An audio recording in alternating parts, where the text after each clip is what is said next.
O Água Santa fez uma excelente campanha, mas foi um atropelo o jogo de ontem. E aí é o que eu falo, né, Mauro? É impressionante como o Abel, ele mesmo disse, a gente vai mostrar a sonora dele, que ele disse que falou que seria uma vergonha justamente para cutucar os jogadores dele.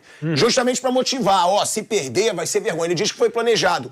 É impressionante como ele consegue ter um time multicampeão, cheio de grandes jogadores, e a grande diferença para o Flamengo, Mauro Betting, depois o Mauro César, um time motivado, um time que sempre joga querendo ganhar, o que a gente não vê muitas vezes na apatia do time do Flamengo, Mauro Betting. Boa tarde a todos. Até uma frase que eu costumo usar muito do saudoso Valdir Espinosa, que para você aprender a atravessar a rua, você não precisa ser atropelado, falando de atropelo, né? E o Palmeiras não precisava passar pelo que passou em Barueri, mas muito por méritos do Água Santa, que fez uma campanha histórica com o Thiago Carpini, que realmente é muito bom treinador, com um clube que há 11 anos, 12 anos não existia enquanto profissional. Foi a maior surpresa da história do Paulistão desde 1902, o Água Santa chegar a fazer o que fez no domingo passado, merecidamente vencendo o Palmeiras, acabando com a invencibilidade do time do Abel, mas é um time que realmente, quando cutucado pelo Abel e pelos fatos, acaba respondendo.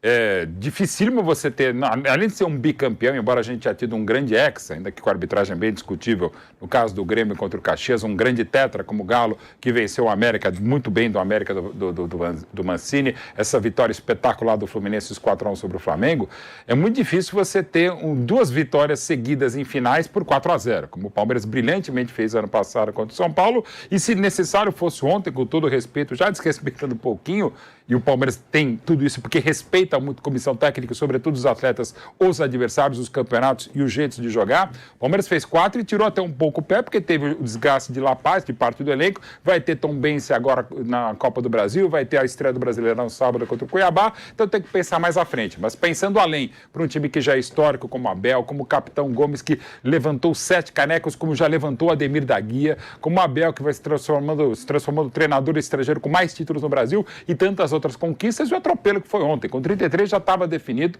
que se esperava com algum certo susto pelo palmeirense, mais pelo Palmeiras do que pelo resto. O Palmeiras fez com muita tranquilidade, com muita qualidade. Dudu em modo decisivo, Gabriel Menino decidindo, um golaço, o segundo gol na jogada do Dudu no peixinho do Gabriel Menino.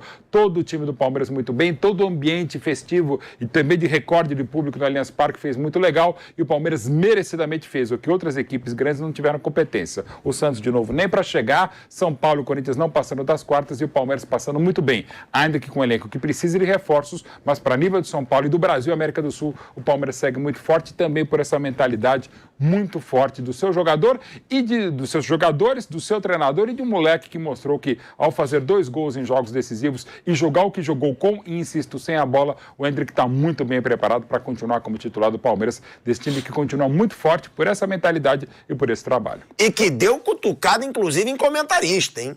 O Endrick, quando foi lá pra entrevista, deu uma cutucada na comentarista da Globo que quis fazer graça. Abel Ferreira... Que eu discordo veementemente, mas... Abel Ferreira, concordo com a cutucada que o Endrick deu, fala o que quer, ouve o que não quer, como a gente também pode ouvir o que não quer quando criticar. E o Endrick mostrou personalidade. Agora, Mauro César Pereira... Mas o que foi falado? Eu tô por fora. Que o Endrick falou que agora ele vai brigar para ser titular da Sub-20. É porque ele falou que a comentarista disse que ele tinha que voltar para a base. Ele disputou 3 títulos, ganhou os 3, porque a Ana Thaís, que conheço, concordo com muitas coisas, discordo de outras tantas também, como discordo até de mim mesmo, né? Ela disse que ele tinha que voltar para o Sub-20, que eu achava um exagero e tal, enfim, um erro. E ele mostrou que está pronto para ser titular do Palmeiras e de outras grandes. E aí ele disse que agora ele vai lutar para ser titular da base do Palmeiras depois da entrevista. Então você pode falar sobre isso, que você perguntou. Não, só por curiosidade, não quero falar sobre isso. E eu... Bem mais relevante para falar, então. Dela, porque eu não estava sabendo. O Mauro César Pereira. Relevante. Abel Ferreira... Vamos comentar o comentário, pô. Sabe o que eu acho, às vezes, eu acho que isso valeria pro Endrick. Eu falaria para ele se eu fosse amigo dele, não conheço o Endrick. Cara, ouça as críticas, mas não leve tão a sério. E nem os elogios. Mauro, mas aí eu acho... Mas aí eu acho que o jogador tem direito. Ele tem essa noção. Eu não sei em que contexto ela falou isso. Ela pode ter falado até pro bem dele.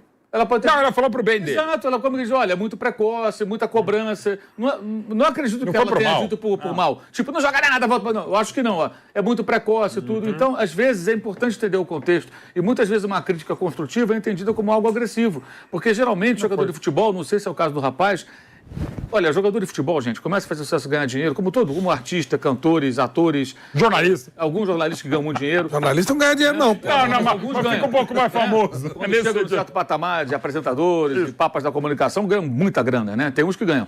São poucos, mas ganham São muito mascarados. Dinheiro. Aqui está a prova, inclusive. Geralmente você fica cercado de quê? De puxa-saco. E o puxa-saco sempre... O puxa-saco vive do quê? De jogar alguém contra a pessoa que... Num ambiente de trabalho. O que faz o puxa-saco do chefe? O cara não gosta de você, ou aquele outro. O tempo todo se alimenta disso, porque o puxa-saco geralmente é incompetente.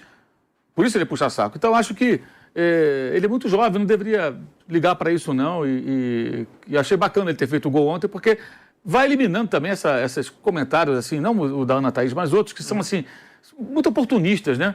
Ah, sei que não é isso tudo, tá? É uma besteira colossal, o garoto é bom. E o Palmeiras ontem, eu achei o seguinte, teve uma diferença do jogo do ano passado pro São Paulo. Isso que eu ia te perguntar, Mauro. O São Paulo tomou de 4, mas o São Paulo não fez nada. O Everton fez defesa quando o jogo estava 0-0. O Água Santa foi pra cima. Era isso que eu ia te perguntar, porque você disse, né? Você falou, o Água Santa não vai ser banana como o São Paulo. Eu acho que não foi banana, não. Foi banana, o Palmeiras é muito melhor. Do Palmeiras mesmo. O Palmeiras fez um jogo ruim semana passada e tratou, na minha opinião, falei que semana passada, da maneira correta. O jogo da Libertadores é um jogo que se recupera com a derrota. E a derrota do Palmeiras, vou repetir o que eu falei semana passada, não achei vexame porque o time que o Palmeiras levou é um time muito enfraquecido, jogando na altitude contra uma equipe boliviana acostumada com a Libertadores, a derrota era previsível e ela aconteceu. Então estava na conta, a minha maneira de ver. E é recuperável, evidentemente. Ganha os outros jogos, se classifica em primeiro, provavelmente vai embora. Então isso aí vai ser esquecido. Agora, uma derrota para o Água Santa seria um vexame colossal, histórico. Ia entrar ali na lista com o Inter de Limeira, aquela coisa toda. Daqui a 20 anos vão ficar lembrando. Então, era importante impedir que isso acontecesse, independentemente da relevância de um torneio ou não. Um é um jogo de estreia de uma fase de grupos com recuperação. Fosse mata-mata, não. Aí era um risco muito grande, né? Você perde um jogo, de repente, você é eliminado. Mas é a fase de grupos. Tem mais 5 partidas para disputar, 3 em casa. Numa chave que o Palmeiras é o melhor time, evidentemente. O outro é uma decisão que custaria muito caro se o Palmeiras fosse batido pelo Água Santa. E achei que o Água Santa tentou jogar, mas não aguentou. E o goleirinho também não foi nada feliz ontem, né? Ele também teve a sua colaboração, mas o Palmeiras massacrou, amassou. O Dudu, que a gente discutiu que semana passada, o Dudu. Você perguntou, o Dudu e tal, eu falei, cara, o Palmeiras não é o Dudu. O Everton tem feito muitas defesas, porque o Palmeiras permite mais finalizações, o time não fez alguns jogos abaixo, não ontem, né? Evidentemente houve mobilização específica para o jogo. O Dudu não é o problema, o Dudu é a solução. E ontem ele jogou pra caramba, pô. Tudo passava por ele no começo do jogo, e a construção da vitória, da goleada, começa a partir do Dudu, que acho também que, por outro lado, tinha que ser expulso ali pelo que ele cometeu. Acho que o Rafael Claus deu uma bela pipocada ontem. Aliás, a arbitragem, um desastre, né? Sábado, o jogo do Grêmio também contra o Caxias.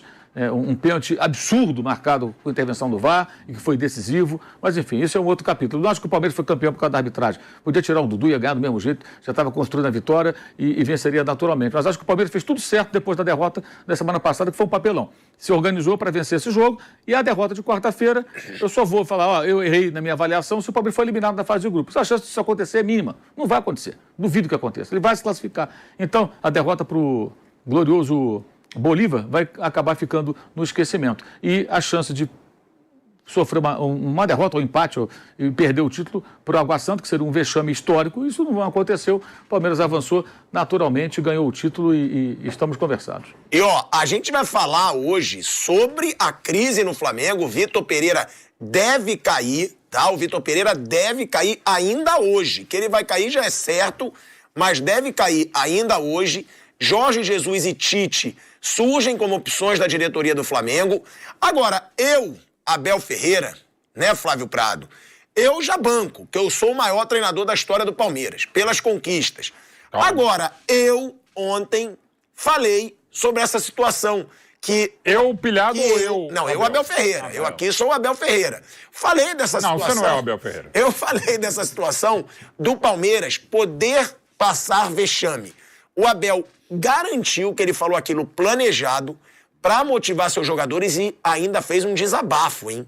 Quer dizer, eu ainda fiz um desabafo sobre o trabalho. Agora como a Leila já está falando só na terceira pessoa. Que não sabe quanto tempo vai aguentar esse trabalho por causa da pressão que nenhum lugar do mundo tem 9 jogos, né? Como tem no Brasil, 9 jogos por mês, como tem no Brasil. Que ele não está aguentando essa pressão e que está também afetando a saúde do Abel Ferreira. Então vamos colocar aí, primeiro, o Abel falando sobre essa situação, que ele falou de vergonha propositalmente, e depois já pode colocar o desabafo do Abel Ferreira sobre o excesso de trabalho e de pressão no futebol brasileiro. Lembro-me de uma vez dizer isto ao presidente Gagliotti antes da primeira Libertadores que ganhamos. Ele chamou-me lá acima um dia antes do jogo e perguntou-me o que é que ele podia fazer. Eu disse: agora nada, estamos nas mãos dos nossos jogadores. E lembro perfeitamente, e podem lhe perguntar isso a ele. Eu disse: este é o clube dos sonhos de qualquer treinador. Eu disse: tem um defeito só, é que tem aqui um oceano a meio, a 10 horas de distância da minha família, dos meus pais, que ainda há pouquinho estava a falar com eles. Do resto é um clube top, e que eu sei, se não ganhar também é assim que funciona, não é? Os resultados é igual para todos os treinadores, não é só para mim. Mas como te disse, nós gostamos muito de estar aqui, o clube sabe, já várias propostas chegaram. Eu estou sempre a dizer isso ao meu agente: não quero que me ligues, sabes que eu tenho um plano para mim, e a gente sabe que o futebol é muito dinâmico. Eu tenho a minha família aqui, tenho que pensar não só no meu... Já pensei muito, já fui muito egoísta com a minha esposa e com as minhas filhas, e isso eu não quero mais. Tenho que pensar no todo, como disse, gosto de estar aqui. Sei que o futebol é dinâmico, mas o próximo passo tem que ser muito bem pensado, mas não perco tempo nisso, porque estamos bem aqui. Como te disse, é um orgulho muito grande fazer parte deste clube, mesmo que às vezes a imprensa aqui é muito exigente, muito forte, muito dura, não só comigo. Felizmente tenho ganho e as pessoas vão me engolindo, mas eu sei quando nós não ganharmos, ou quando eu não ganhar, os que estão com as setas apontadas vão dispará-las todas, mas faz parte no futebol. Mas dentro do nosso clube, a nossa diretoria dá-nos todas as condições, não só a mim, como aos jogadores, como a todos os funcionários, condições absolutamente extraordinárias para nós podermos trabalhar. É verdade que às vezes há decisões ou há jogos que não vamos agradar a todos, mas o caminho é este. O clube tem presente, tem futuro. Não vamos ganhar sempre, vamos lutar para ganhar. Já ganhamos 2 títulos, é bom que as pessoas entendam isso, mas a verdade é que quanto nós mais ganhamos, mais expectativas criamos. É isso, né, o Flávio Prado? Ele fala da situação, dessa pressão, da exigência da imprensa. Ele queria falar: a imprensa é chata. Porque ele falou: a imprensa é... né? Aí ele pensou, exigente. E aí ele falou exigente. Agora, o Abel Ferreira, ele fala tudo o que ele pensa, mas será realmente que ele vai parar de trabalhar da forma como ele trabalha tão cedo? Eu acho que não, porque eu acho que vira um vício. Eu acho que vira um vício. No Palmeiras, no Brasil, não, mas assim, o próprio Guardiola, falando em altíssimo nível de exigência, o Guardiola falou: não, vai ter um tempo, como o Cruyff, que é o grande guru do Guardiola, eu não sei até quando, e isso passa também para a exigência que é o futebol brasileiro, o próprio Palmeiras, né, não só externamente, internamente, essa cobrança é muito grande, né? Já fez história em menos de 3 anos. Para mim, né, a nossa discussão, já é o maior treinador da história do Palmeiras, o Abel Ferreira. Tem razão no desabafo, Flávio, e você acredita que ele vá realmente, porque do jeito que ele fala, ele pensa até em parar um pouco cedo na carreira. Porque ele já falou isso uma vez, quando ele falou... Sim. Lembra? Ele já tinha falado uma vez: não sei até quando eu vou aguentar. Agora ele fala que não vai ser egoísta com a família. E seria um desperdício, né? Pelo talento que ele tem. Boa tarde. Eu acho que ele, se ele não aguenta, ele tem que parar. Não tem muito o que fugir, né? Não vai mudar o comportamento da imprensa nem do Brasil, nem de Portugal, nem da China, nem da Grécia, porque o Abel Ferreira não se adapta. Então, se ele realmente não suporta, sim, ele vai parar. E tudo bem, tantos já pararam, né? Um dia o Guardiola vai parar e tal. Agora, acho muito, sabe, muita conversa, mas, enfim... Se ele acha que tem que parar, que pare, ué, não tem problema. Não, sim, mas também... Vai acabar o mundo por causa disso. Não, também fala. Claro que é péssimo pro futebol brasileiro. O melhor treinador do futebol brasileiro no momento, pensando em parar de trabalhar, principalmente no Brasil, pelo calendário que você tem no Brasil, pô. Que ele fala... Não, é só isso. O calendário no Brasil tem que mudar porque é muito ruim, mas não por causa do Abel Ferreira. Mas ele é um cara que chama a responsabilidade pra reclamar. Se outros treinadores não têm esse culhão pra reclamar ali de forma direta... Não tem o Palmeiras. Não tem o Palmeiras, é diferente. Como assim, Flávio? Se tiver o respaldo do Palmeiras, que o Palmeiras dá pra ele, qualquer um fala. Flávio, Todos os treinadores qualquer treinador pode reclamar do calendário. Foi a primeira vez que você ouviu alguém falar de reclamação do calendário? Mas ele os é quem mais fala. Os que mais reclamam são ele e o Rogério Ceni. Todos reclamam. Que são os que têm mulhão pra Rogério falar. Ceni é de São Paulo. Com razão. Não, tudo bem, nós falamos também, tá tudo certo. Décadas. Mas não vai mudar, tem que mudar porque é melhor pro futebol, melhor pra estrutura. Eu acho que o campeonato regional é uma porcaria, já falei milhões de vezes, tinha que acabar isso aí e tal. Mas não é por causa do Abel Ferreira, pô. Mas não é por causa do Abel. Mas ele compra uma briga que todos deveriam comprar. Tá bom. Todos reclamam nos bastidores, ele reclama na câmera. Tá bom, a briga dele é a briga dele. Eu não vou comprar a briga dele, eu tenho a minha. Antes dele falar, eu já falo. Então tá tudo bem. Eu cuido da minha briga, não da dele. Se ele não estiver contente, tem uma frase ótima, os incomodados que se mudem, não tem problema nenhum. Não, senhor, os incomodados que continuam reclamando, mas sem se mudar, fica aí. Não, tem que mudar, mas não por causa do Abel Ferreira, tem que mudar porque tem que mudar. Até mesmo dele. Devia ter mudado. Maior estrangeiro campeão do futebol brasileiro. Devia ter mudado há muito tempo. Então, mas é aí que eu discordo de você. Não é os incomodados que se mudem. É a CBF que mude. A CBF que mude, não o Abel Ferreira que se mude. Deixa o Abel faz. Do Abel Ferreira. Mas, Flávio, ele hoje... Eu não gosto do Abel. Eu sei. Ele hoje é o treinador mais forte no Brasil. Eu acho as posições dele, eu acho... Não, acho que eles trabalham, mas é um ótimo, faz um grande trabalho, né? As posições dele não são as posições que eu gosto. Até aí tudo bem, isso é muito claro. Ele hoje, como treinador, é o nome mais forte no Brasil. Então é legal ter ele como um porta-voz de uma coisa que é tão absurda. Mas ele não é porta-voz disso, ele é porta-voz dele. Eu não sei se... É porta-voz dele, não é porta-voz de nada. Ele não tem Mas nenhuma... ali ele fala Eu nunca vi ele trabalhando coletivamente, eu nunca vi nada disso, ele cuida dele. Como assim? Tá tudo certo, o problema Eu não sei se dele. ele sabe disso, se ele já percebeu que a imprensa que ele cita como muito exigente, também é muito exigente com relação ao calendário, e boa parte da imprensa há décadas. Como a gente, né? Dá muita porrada nesse No calendário. meu caso, por exemplo... Então, muito antes de desembarcar aqui, quando ele era jogador de futebol ainda, a gente já estava aqui batendo nessa... Isso, parece que chegou o inventor da... Isso não é o Abel Ferreira que está falando. Lógico, ele acha isso... Há muito tempo. Parece que ele... Há muito tempo. Parece que ele inventou... Ele já inventou o futebol, ele já inventou o Palmeiras, ele já fez o hino da Itália, já fez o hino do Palmeiras, agora ele vai inventar também... Ele também que criou essa história de contestar o calendário. Mas por essa raiva de um cara que tá ganhando tudo. Tenho raiva Por isso mesmo. Você tá falando com raiva. Ah, que raiva. Mas você tá... Uma coisa pessoal que não existe. Raiva. A gente tá saindo da conversa. Não, eu tô falando do Flávio. O importante não é o Flávio. Mas falar, o cara inventou o futebol, o cara inventou o Palmeiras, nada a ver. Ele que se coloca assim.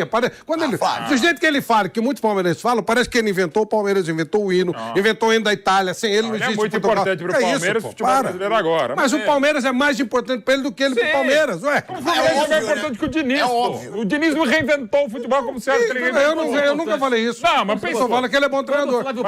E as posturas dele não são iguais às do Abel Ferreira. Quando o Flávio Prado fazia o cartão verde com o Zé Trajano, com o Juca Kfouri, eles já falavam isso, ou não? Sim, já. Quanto tempo tem Antes isso? de fazer 30 anos. Muito antes. Cartão verde. Lá atrás, quando eu tô falando, já falavam no calendário. Antes, 93. Então, eu tô falando de décadas. Era pior ainda, exatamente. Décadas e décadas. Do século passado já se falava do calendário. Também falava. E quando o Caboclo foi eleito presidente da CBF, só quem não votou no Caboclo foi o Corinthians, que votou em branco, o Flamengo e o Atlético Paranaense. O Palmeiras votou no Caboclo. Verdade. Depois foi deposto.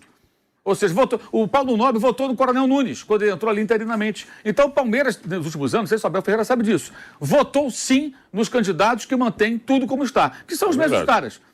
Ah, mas não tem nenhuma oposição? Sim, o Palmeiras nunca capitaneou uma mudança. O Palmeiras é um clube gigantesco que pode sim, junto com outros, capitanear uma mudança da CBF. O Palmeiras não faz isso, então ele pode reclamar, inclusive internamente.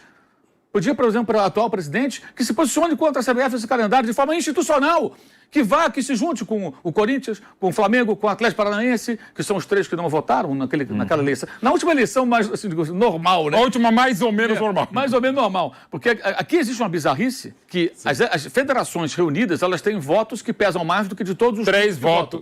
Série A e Série B. Se Voto juntar por os 3. 40 clubes das duas principais divisões de futebol brasileiro, eles têm menos poder de decisão no voto do que as federações. Essa manobra foi feita há alguns anos e ela faz com que as federações tenham o poder absoluto na eleição do presidente da CBF. Então, quem é eleito automaticamente mantém um calendário com 3, 4 meses, 3 meses e pouco, né, de campeonato estadual, que é o que cria esse problema. Essa competição que ontem foi celebrada pelo torcedor do Palmeiras e pelo Abel Ferreira, o Campeonato Paulista, o Carioca, o Mineiro, o Gaúcho, e por aí vai, o Baiano. É ela que faz o calendário brasileiro ser essa porcaria que é. Porque coloca muitos jogos acumulados no período inicial do ano e depois você empurra tudo para acontecer no ano de 8 anos. E o calendário invertido em relação ao europeu, que faz com que comece o Campeonato Brasileiro, daqui a pouco vai todo mundo para fora e é um horror. Então você tem vários problemas que não vão mudar por conta dessa estrutura. Mas o próprio clube poderia se posicionar, e deveria se posicionar contra isso, junto com outros que também são subservientes, elegem os mesmos caras da CBF, mantém tudo como está. Agora, essa briga, que bom que ele faz coro. Ele faz coro conosco, não o contrário. Sim. Ele faz coro conosco, mas é bom. Não, acho Claro ótimo. que é, como o Tele Santana falava há 30 anos também. Eu não estou a criticar o Abel Ferreira. Perfeito. Pelo contrário, eu acho ótimo. Eu estou dizendo o seguinte, ele até internamente poderia até conversar, não sei se já o fez. Já fez e não vai para Mas ele pode até se posicionar. Sim. Porque já que ele tem essa postura, que é saudável, eu também acho que outros deveriam se manifestar. Tem muita gente que tem tamanho no futebol brasileiro, jogadores também, e que não falam nada, reclamam, que também não gostam, que tem jogo toda hora, porque não pode jogar, porque tem viagem. Qual o jogador que se posiciona? Aliás, jogador de futebol no Brasil se posiciona quando? Quando houve o Bom Senso Futebol Clube, que foi um movimento com muito mais ex-jogadores do que jogadores em atividade, o que eles fizeram? Não apoiavam nada. Tem aí, ó. Vários que estão na Europa ganhando muito dinheiro, sorte deles. Nem aí, nunca apoiaram. Quer dizer, uma das brigas era a mudança de calendário. Quem participava daquilo? Era o Juan, era o Alex. Paulo André. Rui Cabeção. O Rui. Os jogadores estavam parando de jogar ou que já tinham parado. Que estavam encabeçando aquele movimento para tentar melhorar. O que aconteceu? Aconteceu nada. Aconteceu nada. Apoio dos jogadores em atividade não teve. Os técnicos também não. Com medo do quê? Dos dirigentes. Porque também havia isso, uma intimidação de bastidores. Se você participa do Bom Senso, você é mal visto. Então, mas os jogadores grandes, que tem tamanho, não tem dirigente que vai botar, você participou do Bom Senso, não vão te contratar. Não é bem assim. Para quem tem muito mercado e tem um status de craque, um jogador de destaque. Nem esses apoiaram. Então, assim, a gente vê muito pouco. É legal o que ele fala, eu acho ótimo o que ele fala. Eu só acho que, primeiro, essa é uma questão que vem de muito tempo, é ele que está se juntando a quem há muito tempo critica o calendário, e que bom, seja bem-vindo, né? E outra, seria interessante até que internamente fosse questionado, e outros deveriam fazer a mesma coisa. O Jorge Jesus, quando estava no Flamengo, que você estava usando aí a máscara, também reclamava. Visto de novo. Também reclamava. Ele deveria, na época, pressionar o Landim. Ia jantar na casa do Landim, ia conversar com o Landim, o presidente, tem que lutar contra isso, esse calendário é uma porcaria. Vamos botar, então, como já fez lá o Atlético Paranaense, botar o time reserva, o time de garotos do Campeonato Estadual. Mas não fazem isso. E a gente também, às vezes, colabora, porque chega um momento, como não tem outro assunto, a gente dá muita importância ao estadual. Mais do que deveria, a todos os estaduais, todos.